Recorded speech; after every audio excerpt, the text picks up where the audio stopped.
Star Wars Unlimited fans, welcome to today's video where we are taking a look at Piett Blue, the 7th place deck from the April 5th PQ in UK to be more specific. And after we review the leader and the deck, we're going to jump to 𝐒𝐐𝐏 for that best 2 out of 3. You guys know I love Piett.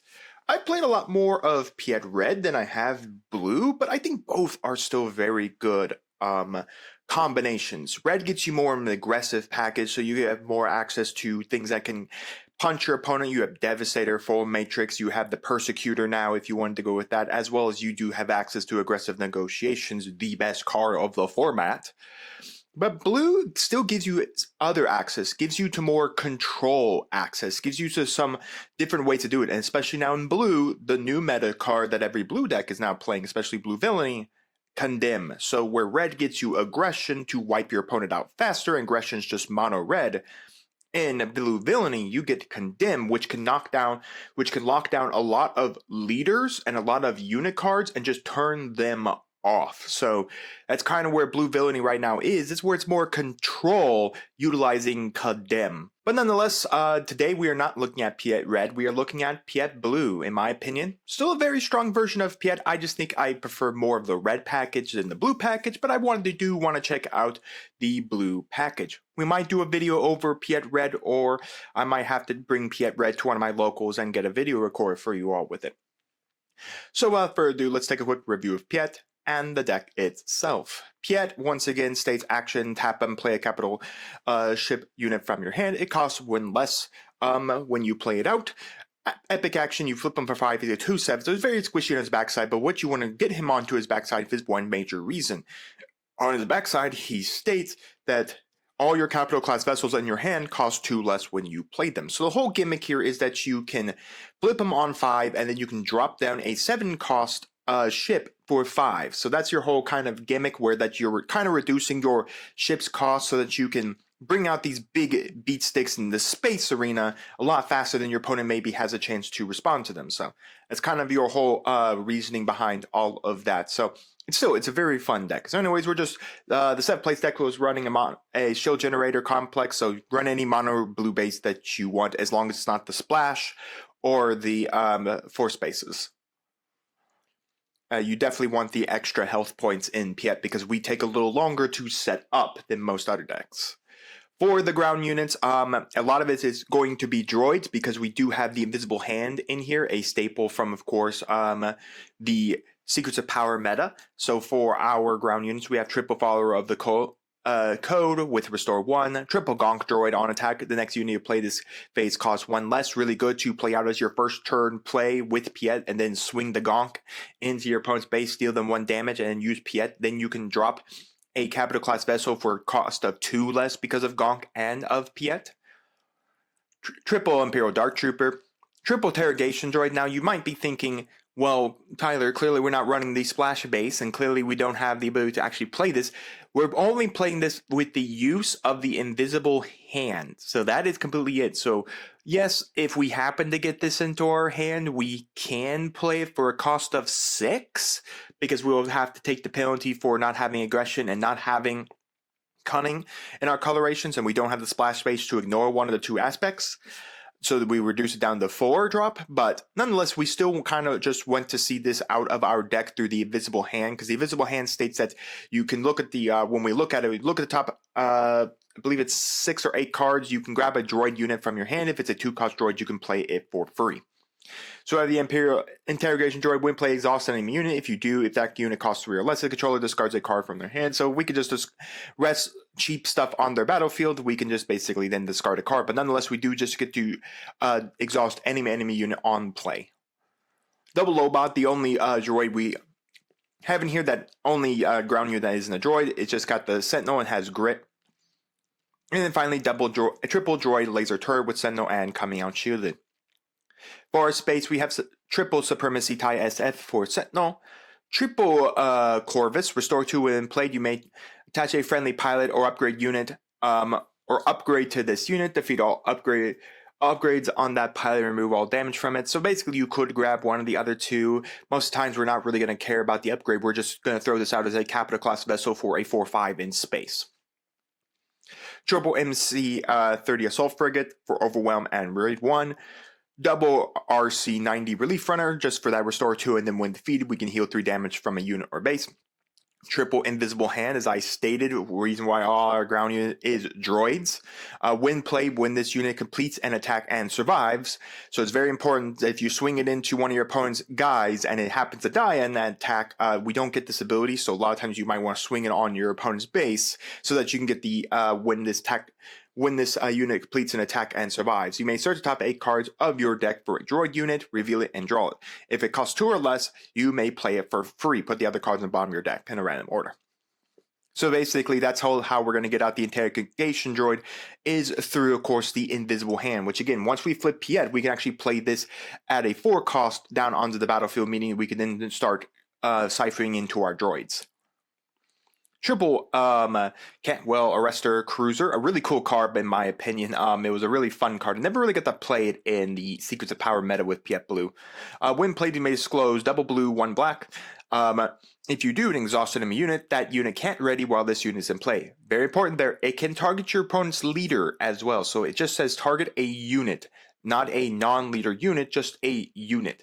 And that unit cannot stand until the Cantwell is gone. So a lot of decks who don't play enough space to deal with this or don't play any ways to kill off these types of units won't really be able to deal with the Cantwell while it's in space. Now, again, there are plenty of decks that do have ability to deal with this. Boba Fett right now is running rampant. You have a lot of like Jyn Erso, which would have the hammerhead in it. You have plenty of different ways to kind of deal with the Cantwell for specific style decks, but if your opponent isn't playing a specific way to deal with space or a specific way to deal with a 6/7 Star Cruiser in space, the Cantwell can just basically sit there and be a very strong nuisance because it's just a win play trigger. It's not Condemn, where Condemn you have to constantly show. It's just a straight up trigger that always is active. Double Fleet Interdictor for Sentinel, then when defeated you may defeat a unit defeat a space unit that costs 3 or less.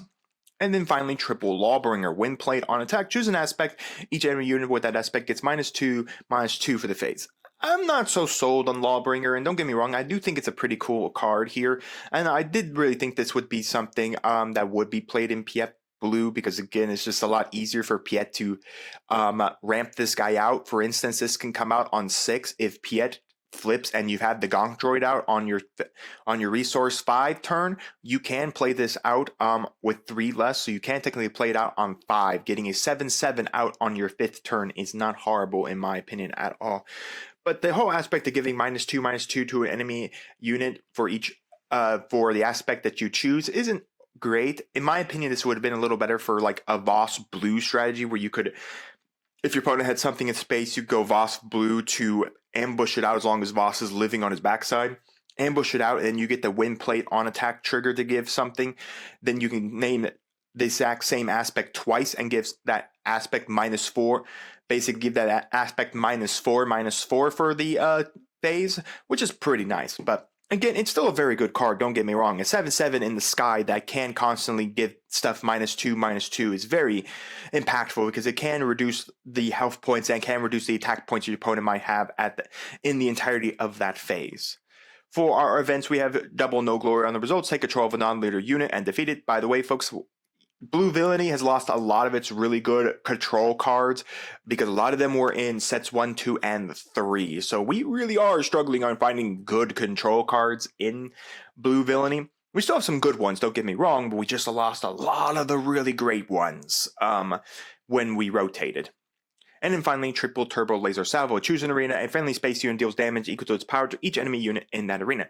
So if your opponent's more focused on ground, this is really great to then target one of your big ships, which again we brought out cheap, and then being able to snipe them for that -2/- that 6 or 7 damage that every unit's going to take. It's a really good card to just wipe out entire arenas very fast, very quick. Finally, upgrades. We did talk about it, folks. This is the new upgrade that if you're playing Blue Villainy, you need to be playing 3 copies of this. This card is a nuisance to get around unless your opponent has upgrade hate, which again, they do. The people are playing, Boba's playing System Shock. There is, of course, the Outer Rim Outlaw. But a lot of decks, really only red decks, are only playing like 2 to 3 copies of Outer Rim Outlaw. So if they happen to put them away or don't happen to see them, some decks are only running 2 Outer Rim Outlaws, some only run 1. It kind of matters on the deck build at that time. This is still going to be a sticky card to get off of, especially if they don't see the card that they needed to get rid of Condemn. Now, most people will know if you're running Blue Villainy, you have probably Condemn in your deck. You strongly have Condemn in your deck, so they'll usually keep their Upgrade Hate in their hand for when you drop Condemn. I highly recommend never to resource a Condemn unless it's the most necessary thing you have to do, because this card is so strong and can get you games very easily. So while attached unit is attacking, it doesn't say attached to non-leader units. It's attached to the leader. On attack, the defending player may review blue-black, and if you do, the unit gets -6 for your attack and loses all other abilities.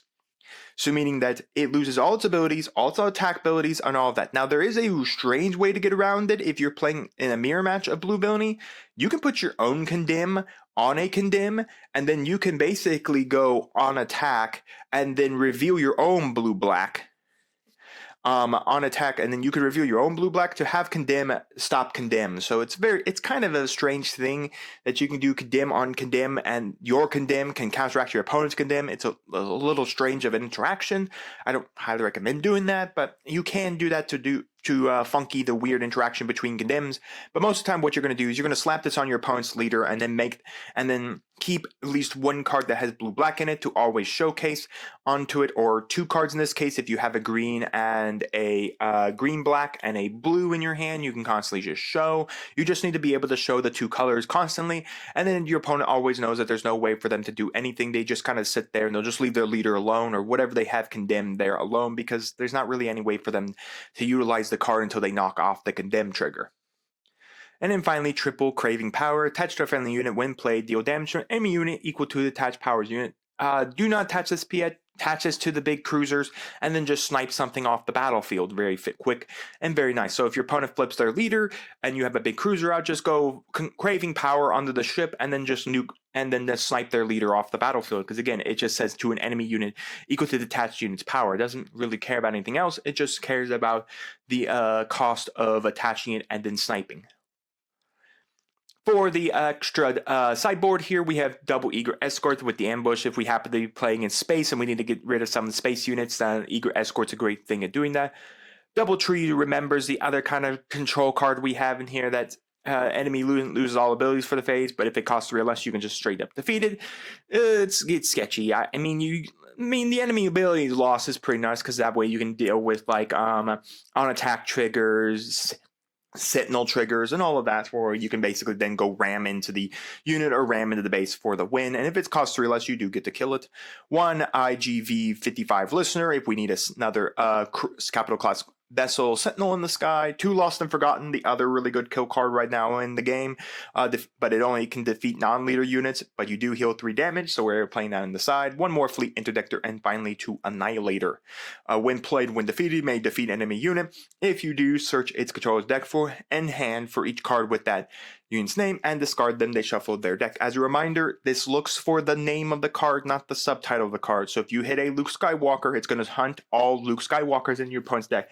Now again, those names are a little less likely to hit a lot of cards out of it, because we did rotate a lot of named cards out of the format when we lost sets 1, 2, and 3, but still, it's still a good ship. I mean, it's just a free nuke on play off of a body, and your opponent just happens to have some more guys in their hand or happen to have them in their deck. We could just remove them overall. So it's a very nice card to play down, just so we can have a free nuke at 11 cost for a 12/12, which again, we will be able to reduce with Piett easy. So that is the Piett Blue deck. Let's take it to Carabas for that all-important best 2 out of 3. Alright folks, here we go for our match. It's Chewy Yellow! Chewy Yellow, okay.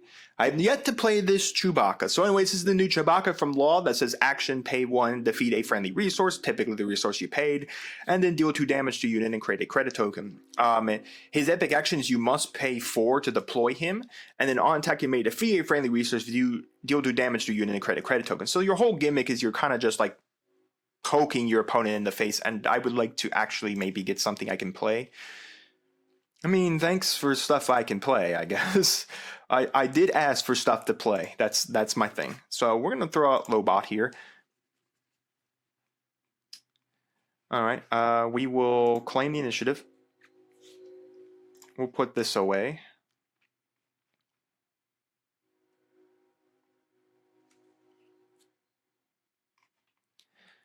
All right. So again, he does have the ability to, of course, pay 1 tap to defeat a friendly resource. This is a very interesting deck. It's kind of like that weird resource management strategy where you don't want to burn all your resources because you do need to get the 4 to start doing chewy stuff. But it is a very interesting one where technically, even though you're destroying your own resources to do 2 damage, you are creating credit tokens. So technically you are creating a resource that you can utilize. So it's a very interesting aspect there where like you have this resource engine that you can utilize. Now again, thanks to the shield, the Chewy technically can't kill this, but the Sabine technically can kill it on defeating on an upgrade there, which is kind of annoying. Doesn't get the secondary ability. He technically could kill a resource if he wanted to. We're just going to claim. There's no point in doing anything. Oh shoot, I didn't realize I had 3 damage on Lobot. I actually could have swung 3 damage at the at base.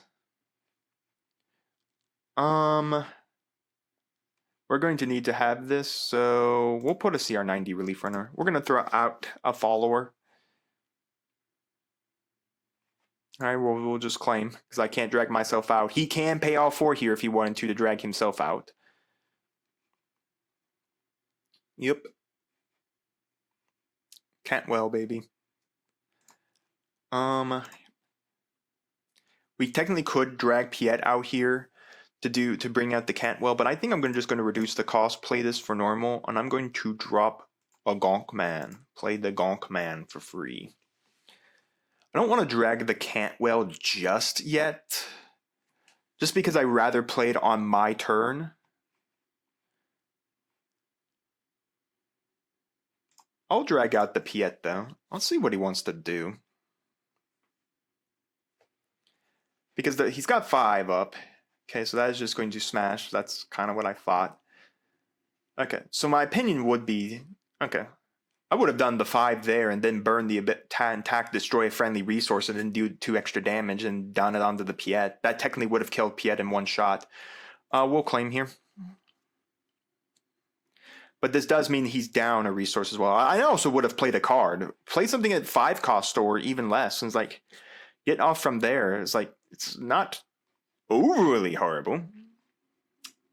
Okay, well, it's nice to see a droid. We'll put the MC30 away. We're going to go the Cantwell with the reduced cost. Then I can reveal him that the Lawbringer and a CR90. And then we are going to trigger the effect to make sure Chewie does nothing until this Cantwell cruiser is dead, and that is a 6/7 in the sky. So unless he has a way to deal with a 6/7, 6/7, 6/7. Oh, is that still what kids say these days? Is that still the big meme?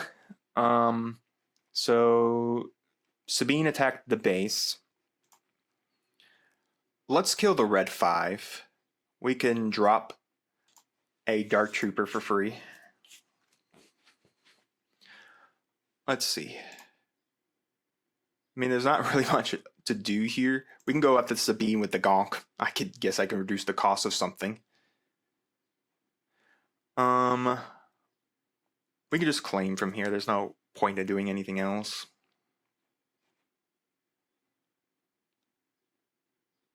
We do have the Lawbringer now, so we can drop Lawbringer.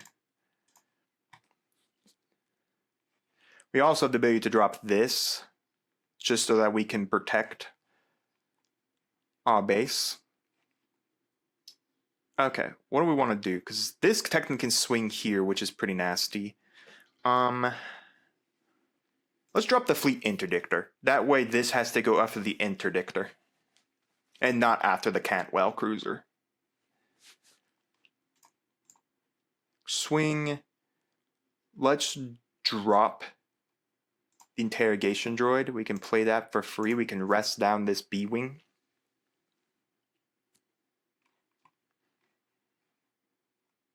Yeah, it doesn't discard a card from his hand, but it's nice to get rid of it. We are going to die slowly to this. Sure, man. Take control as many resource tokens as you want. I'm sure there are plenty. We're just going to claim at this point. I just want to drop this onto the ground right now. Because we can actually say heroic, which is kind of hilarious, because we can actually go Lawbringer, say heroic, and give everything -2. And the only thing we'd have to deal with is the spy token standing. Another Cantwell. Or we could just go super laser turret. Turbo laser salvo and remove this entire ground state.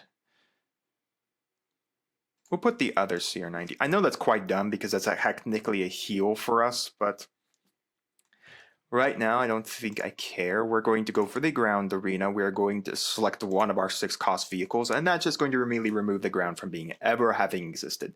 While it does put the Chewie back, Charismatic is going to be able to do that. The Cantwell is now kind of just out, so it doesn't matter. Interrogation droid, murder that. Oh, the festivals! No! The festivals, which gives your opponent Saboteur, and then +2 on the attack. So yeah, the B-Wing killed me. All right, let's go to game 2. Really good one back there. That was a good back and forth. So I think I want.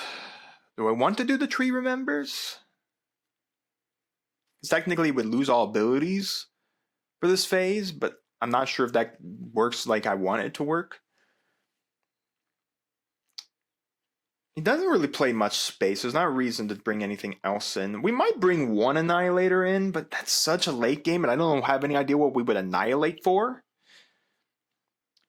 At all. Like, what would we actually use the Annihilator for? The only thing I'm thinking of is maybe putting in 2 Lost and Forgotten, and maybe dropping this down to a 1 of, 2 of, and then maybe dropping, I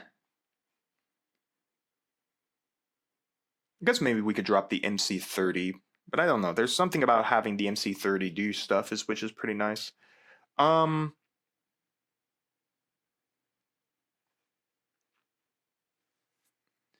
Yeah, we'll drop an MC30. I think putting Lost and Forgotten in there for that when we hit that gummy late stage, being able to use that to deal with the board state is pretty nice here. This is pretty good. We'll keep. We'll do a Lawbringer. And we'll have to do the Cantwell as much as I hate it. Just because for right now, the Corvus is so nice to have in the sky. Yeah, well, it sucks that we lost the Cantwell. We still have Condemn. We can easily condemn a Chewie. We'll claim. We'll put a follower of the code away, because this actually will be coming up, because he does have a space frontier. A space front. We'll drop that. So again, next turn we can then drop the Corvus. I mean, this should not be hitting himself anyways. Pretty cool to see this actually being played, you know, a 3/3, you know, that can punch in the board state. I think this gives him Saboteur. Yeah, it gives him Saboteur, which is annoying. Which means he pops the shield immediately, but he still takes the 2 damage.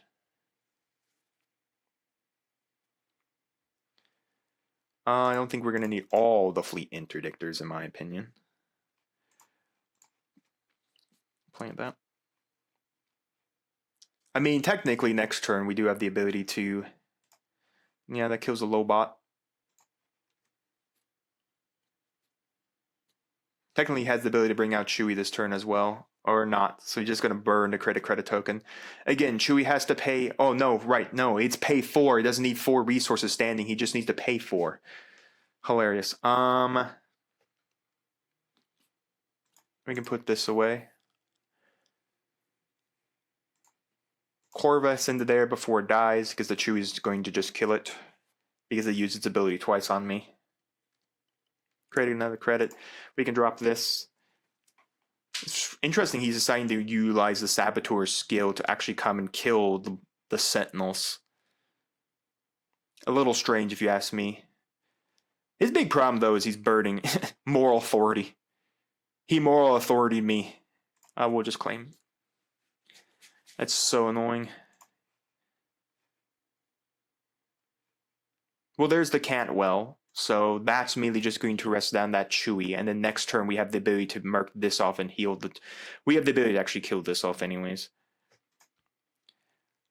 We're going to deploy this. I'm going to reveal you and reveal you. I don't want to show you I have Lost and Forgotten. And then that can get rested for all eternity. Disclose. We're going to flip. We're going to deploy Piett. Again, we have Lost and Forgotten. I'm just immediately going to kill that off the board. I don't want that anymore. Because if he drops, because he only can drop a 4-drop on this field. So we're just going to claim. The 𝐒𝐍𝐉𝐎𝐾 is pretty nice. And the Craving Power to be able to kill that is pretty nice as well. We also have the Lawbringer as well. So technically we can just say Heroic and give a lot of this stuff -2, which means this... technically, well, I guess this technically doesn't kill Piett, but would allow us to do some different things. Gonna have to put the Fleet Interdictor away. All right. With this, I guess we'll go Lawbringer. We're going to say Heroic, which means that technically, yes, this can deal 2 damage. The BD1 doesn't have a way to actually deal enough damage to me to kill me. So we can kill BD1 off. Just remove that. We can go the Cantwell Cruiser there. Again, as long as this stands, I have this. And again, I still have Lost and Forgotten. I have the 𝐒𝐍𝐉𝐴 if he somehow gets the Cantwell out of existence. So we can put that away. Because in my opinion, this is going to come after this and kill that. I can then easily go Craving Power. Going after the base. Okay, that's not what I was expecting. Craving Power on the Lawbringer killed that. I technically could have killed the Chewie and gotten back my guy. What upgrade are you Oh, no, you're just going for the ambush. Okay. We can put this out. And that's his problem. That the fact is he burnt so many resources in the early game that I'm just sitting over here kind of doing what I want to do. I guess we say red. I mean, yeah, that showcases me and gets him a 2/2 body on the board he can swing with, but I think it's better just to get him off all his bodies. The Corvex is pretty nice to have. We're just going to go straight to done. I don't think there's any reason to do anything else. Yeah, I would go to 9, but we'd have to be 10 to get these both out. I think I'm fine with that, especially because I can kill this off the board, and I can kill anything he drops. He's at 4. He can only drop 4 cost bodies. That is not very powerful. They commence the... Oh, so he just conceded that game. Okay. I was like, why did that happen? Did he go for aggressive negotiations on me? Because I technically would have won it for him, but no, he just conceded the game. I'm almost half expecting to do like the tree remembers here. I still don't think we need like the Annihilator. We're not getting... I don't think we can push to that late game stage with Chewie. If he gets it off, he gets off, and we're just dead. There's no real point in running it. I mean, most of the time when he's bringing out his space stuff, we're already well established in space as it is. It's just the tree remembers. Do we want to play the tree remembers to nuke things off his board state? You know what? I think I prefer to get the tree remembers in here. Let's drop this down to... I still feel like I want at least 2 of the blockers in the sky. At least the 3-drop blocker. Let's drop the follower down to 1, and we'll drop the Dark Trooper down to 2. Because I want to be able to start off with either a Lobot for defense purposes or a Gonk droid so we can spam out some of our capital class vessels a little earlier. So the Chewie players should be able to go first here, being... I would have no reason why you want to ever not go first. This is pretty nice to see on this turn, especially if he gets something nuisance. We'll keep. I mean, it's pretty nice, but this is going to go because, again, the Corvex is a little late into the party. And honestly, yeah, the follower's got to go. I think it's just better I get some kind of defense purpose standing right now, because this technically doesn't have a way. Ooh, that's pretty nice. Lawbringer's already here. We'll have to put that away. I really wish... we had something else to really do other than just claim the initiative. Because the 𝐒𝐻 can put 3 damage there. Interrogation Droid can go.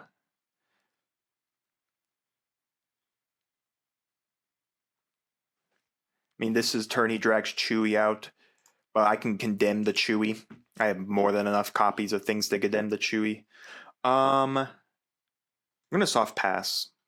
I don't think I care too much right now about 𝐒𝐻. I want to see if he drags a Chewie. Interesting. Did I really? Well, no, actually, I am going to do. Because if he wants to drag the Chewie out, this gives my 𝐒𝐓𝐀𝐃 be able to do some stuff.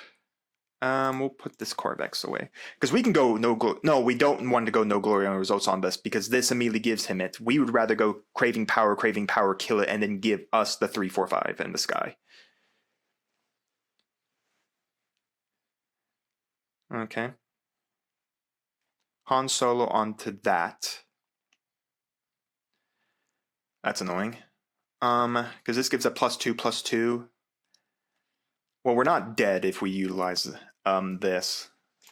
Craving power, hit that. We survive on 1 health point.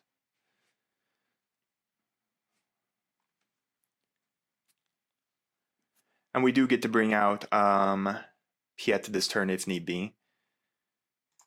We can kill that.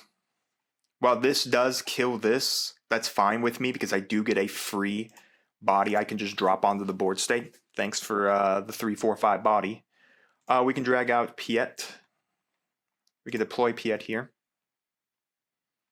He already claimed. So we'll just hit the base here for 2 and I'll pass. Okay. We'll put that away. Okay, how do we want to do this? How do we want to do in this board state right now? I guess the first thing is do is I should probably deploy a blocker to deal with the 𝐒𝐻.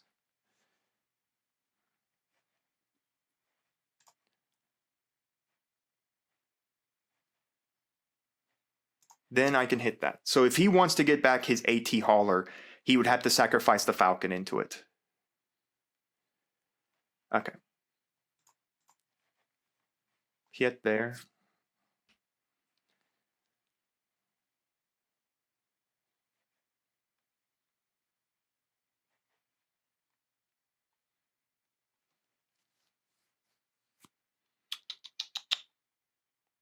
Claim.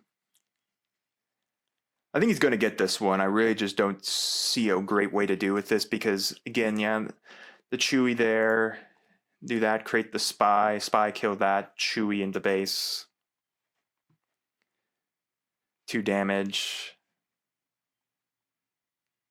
I'm going to put this condemn trigger away. There's really not much else I can do. Like, I can go this to heal 3, but it's not going to be enough because that puts me down to, well, that actually would just put me back to 25.